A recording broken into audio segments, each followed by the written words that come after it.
Hello guys, this is Vaish. Yesterday's episode, we had a few more queries from students regarding the notification. So UPSC 2021 has certain changes which is not there in previous years. So one such doubt which student asked me is like withdrawal option given in UPSC notification. Why is this given? Should I withdraw it if I'm not sure that I'll attempt for the exam? I mean, I'll appear for the exam. Okay, so that kind of doubts came. So I thought we'll make a quick video to explain what is this and whether it is like for the first time it is happening. Okay, so UPSC 2021 notification, uh, you should see, and this is a test series thing which I'll explain the last of this video. Many students are asking whether subject tests were there. Please see this, pause it and see, or at the end of this video I'll again explain. Okay.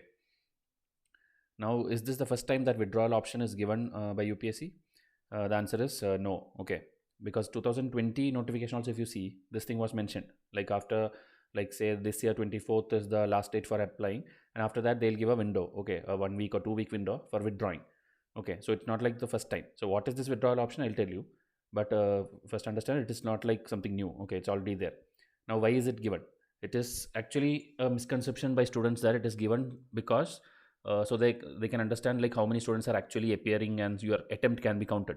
It's not like that. Okay, this is given because the resources is being wasted every year by UPSC. Okay, because the count, if you know, if you're a serious aspirant, you will know that at least 10 lakh or 11 lakh people apply for this exam. I think 2020 the count was around 10 lakh. Okay, so these many people apply. So when these many forms UPSC receive, they have to make arrangements. Okay, they have to print that many question papers, they have to issue that many admit cards, then they have to give you this thing, the exam centers they have to allocate, thinking that 10 lakh people has to come and comfortably write the exam. Okay, now especially this COVID time and all, it is even difficult arranging these many centers, sanitizing it, everything is like a very big thing.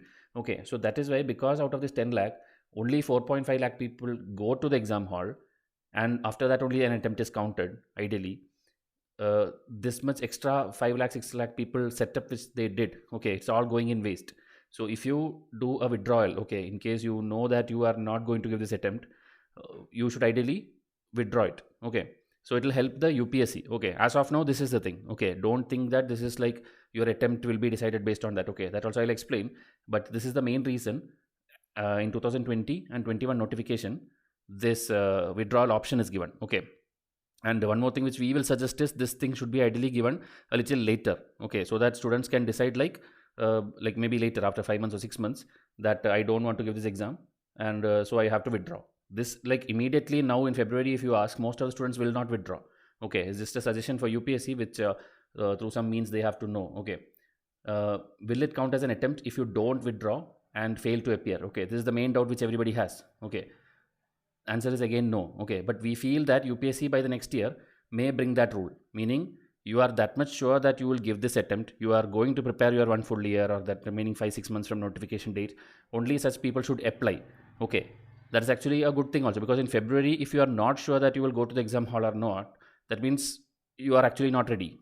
If you are a serious aspirant, you will clearly know that February, I am just waiting for my notification, I'll apply it and I will go for the exam. Okay, after that no change will happen for serious students, I am telling, unless it's some health crisis or some emergency or any COVID like situation. Okay, other than that there will be no things. But here what is happening is, because the exam is just 100 rupee for most of the people and others are like free, people are simply applying. Okay, people are simply applying for this every year like a routine thing, but they'll never go to the exam hall.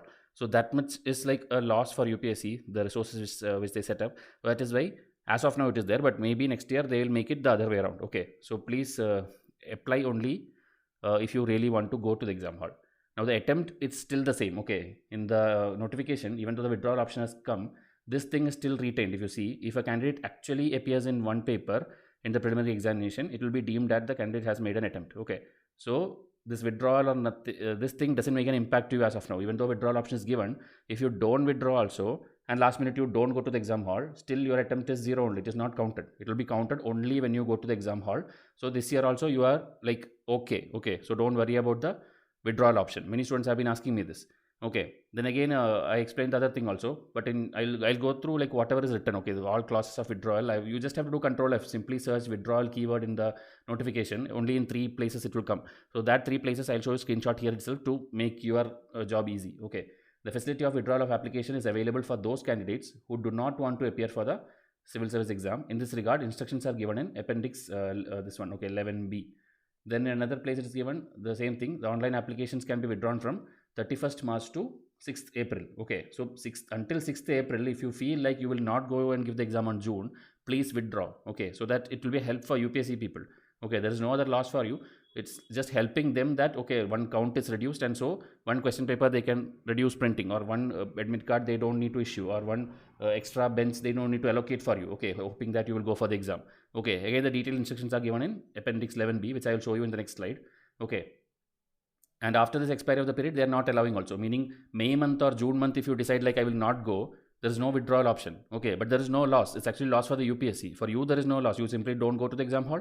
It will not count as an attempt. But for UPSC, because of you are not attending, their time and resources are getting waste. Okay, so to help them, please see to that April 6th, decide whether you will exactly go on June 27 or not, and withdraw accordingly. Others, no need to do. Okay.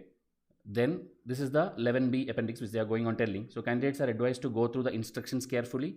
Then the commission has provided the withdrawal facility from this date till April 6th, 6 p.m. And candidates are advised to provide the details of registered application with registration ID, meaning after you apply, you will get an RID, okay, registration ID, that you have to use while using the withdrawal option. Okay, there is no provision for withdrawal of incomplete application. Okay, meaning only when you complete, obviously you will get an RID, registration ID, so only you people can withdraw.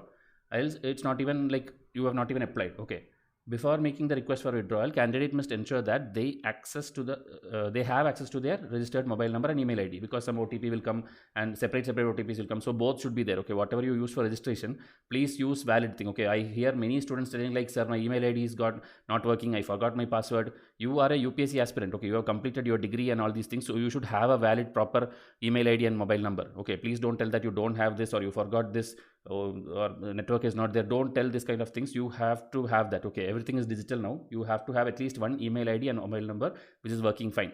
Okay, then okay, this is all the OTP things. Then this is the same thing. Okay, if a candidate has submitted more than one application form, then the higher RID of the application will be considered, okay, for withdrawal. Obviously, as I told yesterday also in that video, higher RID will be there, and all earlier application will be treated as cancelled automatically. Okay, meaning you apply one time, you apply two time, you apply three time, this 1 and 2 automatically get cancelled. You don't have to go and withdraw this. Okay, this is one doubt which student asked. I did 3 times, the third one got successful. I got a new RID.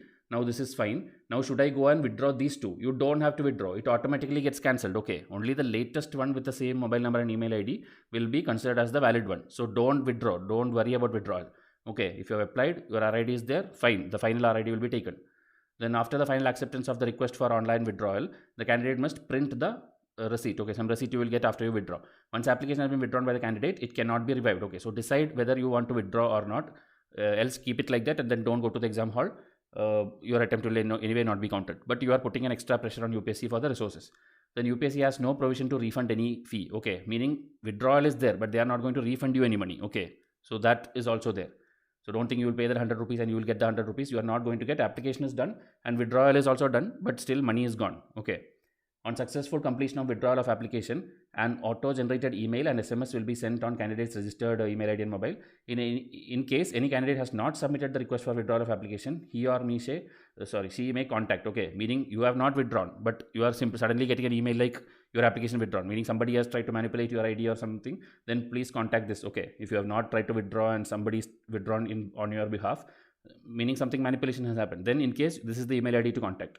Then candidates are advised not to share the OTPs received on email and SMS. So these are very general instructions. So this is the maximum thing anybody can tell you, and this is what is written in the notification. And as I told, if you people had taken the like 2 minutes of time to do it yourself, I don't have to sit and explain this. But students' problem is you always want things spoon-feeded.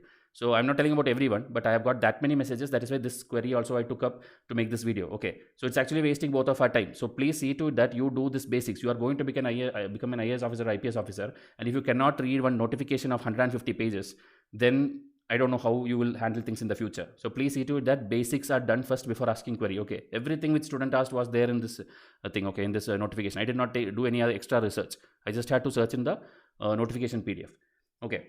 So this again the same thing, higher RID will be taken, which I told in the yesterday's video also. And this was yesterday's issue which I told. Whoever has tried, yes, now they have thanked me like thank you for telling this. Now it's working fine. Okay, because they'll ask the reason as yes of like if you want to submit another application. So ideally you have to give no, but some people it was not working, so give yes, and in the reason column give any reason, like technical error, updation required, correction required, something. Okay, then it will go through and you will get an RID, and that is your completion. Okay, you will get your registration ID and your application is done. So please do that. And about age also I have explained. There are some people who feel it is unfair or something, but unfortunately that is the how UPSC have framed the rules, and it's not something which is new. Since many years the date is decided like that. Okay, so that I have explained in another video. Please watch this. This is the thumbnail. Watch that video. Okay, so I'll wind up this video because else it will take more time. And a few more doubts were there about OBC community certificate and all. I'm working on it. I'll see what all information I can get, and I'll answer that also in a similar video. Okay, and about test series, that also I'll show you. Just this is the test series 2021 students. This is ideally the pack which you should buy, so that you will get a 120 days timetable and you can do end-to-end study in the next 120 days. But it should be very serious study. If you are not serious and if you are not going to study, please don't enroll. I don't want such students. Okay, we want students who will put the effort, and if they fail also, I don't care, because they will be then ready for the next year at least, because they would have done almost every preparation. But if you buy it and then keep it aside and then think like I will do that test series also, this test series also, I don't believe Vaishya is too much, so let me try that one, then please don't buy this. You cannot complete it also if you do like that, and you are not going to clear also. Okay, please do dedicated study with Vaishya, then enroll it. Else if you are weak in certain subjects like NCRT, you have not revised, buy NCRT. History you buy means you will get R.S. Sharma, Satish Chandra, Art and Culture, Nitin Singhania, all these tests will get. Or Spectrum alone you can buy, even though Pack 3 is a subset of Pack 2.